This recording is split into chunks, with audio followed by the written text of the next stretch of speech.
It is 10 o'clock and good evening, everyone. I'm Brian Allen. I'm Andrea Anderson. A Scotland, South Dakota man has changed his plea in connection to a triple homicide in November of 2021, entering a guilty but mentally ill plea. Bailey Peterson was at that hearing and has our 10 o'clock top story tonight.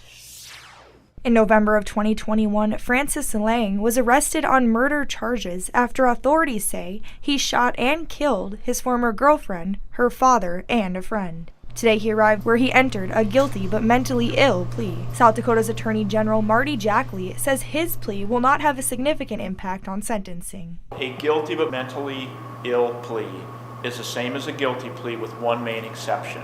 It still is life without the chance of parole. However, during that sentence, a guilty but mentally ill plea allows for further evaluation and treatment for that mental illness during the correction process. He discussed what the sentencing may look like.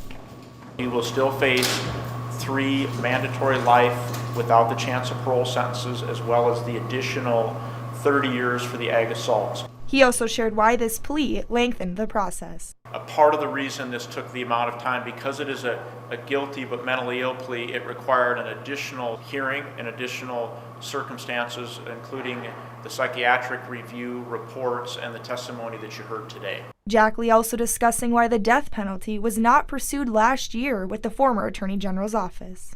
I think South Dakota knows that I utilize the death penalty notice sparingly, typically when it involves the death of a young child, the death of a law enforcement or a correction officer, but that was a decision that the prior administration made. The sentencing hearing for Lang will be held July 24th at 9:30 a.m. In Tyndall, Bailey Peterson, Dakota News Now.